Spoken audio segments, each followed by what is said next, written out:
आज हो रही है ठंड, सुबह से स्नो है और ताज कंस्ट्रक्शन और उसकी टीम सुबह से लगी है। सो आज हमारा शिपमेंट आ गया।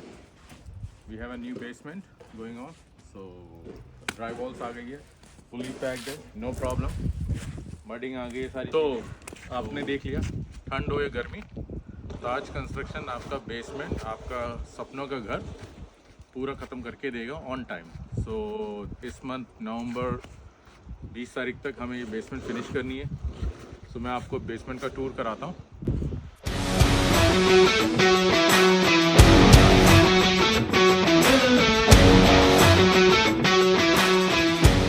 इस बेसमेंट की स्पेशलिटी ये है कि हमने इस डोर को बाहर ओपन के लिए रखा हुआ। You can see reason is है कि हमने एक बेसिकली बहुत बड़ी कॉस्टिंग सेव की है इस घर के लिए, राइट। अगर आपकी बेसिकली यहाँ पे स्पेस नहीं है 3 feet, so then you have to go below grade back side से, it will cost you more than $10,000 to $15,000, right. So हमने ऐसा किया है, इसको बाहर को डोर रखे, हमने यहाँ पे स्टेयर्स डालने, हमने यहाँ स्टेयर्स डालेंगे, then it's more easy to get enter. So आप ये देख सकते हैं, it's almost like 500 to 550 square feet का बेसमेंट है बेसिकली। सो इसमें एक प्लस पॉइंट ये है कि हमने आर्किटेक्ट के साथ ऐसा वर्कआउट किया है जिसमें आपको ऑलमोस्ट लाइक 2 बेडरूम प्लस एक छोटा सा kitchen, you know, and enough laundry space है, इनफ लिविंग स्पेस है, sorry, and we have a bathroom. और सबसे प्लस पॉइंट ये है कि we have a third space here. It's almost like 95 square feet है यहाँ पे। So it's you can use it as a living space, dining room, or you can use it as a third bedroom. So mostly which is, you know, it's an additional thing, but it's all depend on how you do the planning, you know. So जब plan करते हैं तो then you understand that कि हमें किस तरीके से ये मकान बनाया जा सकता है। और हमने इस जगह को बहुत अच्छा यूटिलाइज किया है। ये बिलो स्टेयर्स है और इस स्टेयर्स में हम इसको लॉन्ड्री स्पेस यूज करेंगे, and so that means so जो सेपरेट यूनिट है उसके लिए सेपरेट लॉन्ड्री एंड सेपरेट सारी चीजें रहेंगी।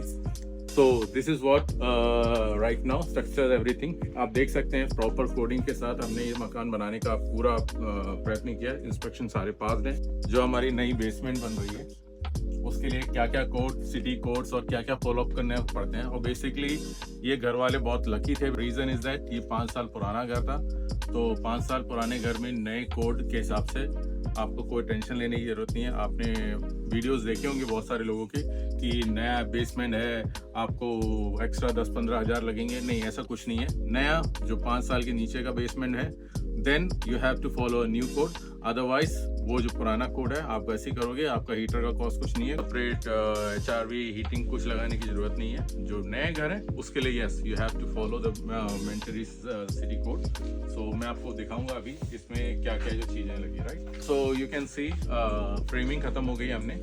और फ्रेमिंग के सबसे इम्पोर्टेंट चीज़ होती है, जब कभी फ्रेमिंग करते हो तो उसमें बहुत इंपॉर्टेंट कोड होता है ड्राई वॉलिंग। आप ये देख रहे होंगे हमने सारी ड्राईवॉल जो फ्रेमिंग की हुई है उसके ऊपर ड्राईवॉल लगाया है फायर कोड के हिसाब से। Like when you have fire, so आपको इनफ टाइम मिलना चाहिए ऊपर वाली लकड़ियों में आग ना लगने के लिए। That's why this is the mandatory thing we have to do.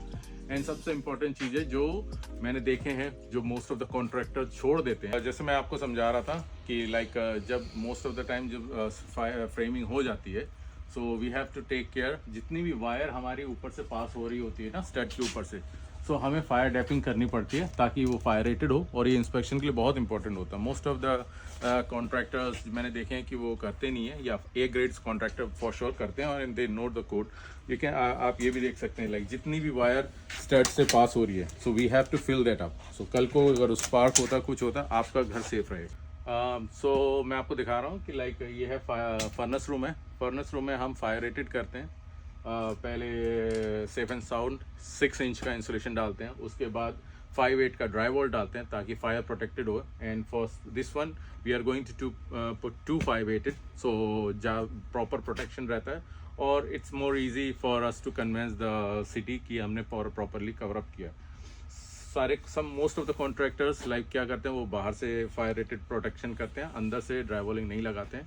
But few it's depend on the choice कि आप बाहर क्या लगा रहे हैं और अंदर क्या लगा रहे हैं. अगर आप बाहर आपने 2 ड्राइवलिंग लगाई है, so inside it's not necessary, but still you know to make it clean up properly, it's I recommend to do that. That's what we do actually.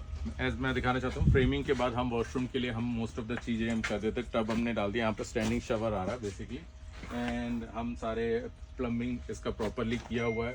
इसका बैक वॉल यहाँ डाला हुआ है. बेसिकली हमने घर के अंदर most of the time contractor क्या करते हैं, घर के अंदर बैक वॉल डालते हैं ताकि लिविंग एरिया में, तो जब हम फ्लोरिंग डालते हैं then it's got a mark.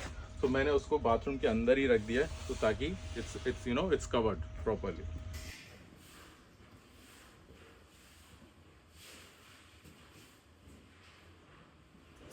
सो अब मैं आपको इसका सेकंड पार्ट दिखाऊंगा जब ये फुल रेडी हो जाएगा, and then we will see कि व्हाट्स गोइंग ऑन. तो मीन टाइम आपको मैं अगले प्रोजेक्ट्स भी आपके वीडियोस अपलोड करूंगा, and you can follow Taj construction any time, any small work to a big work, any construction के काम हो, Taj construction you can contact and we will help you out to make your dream house.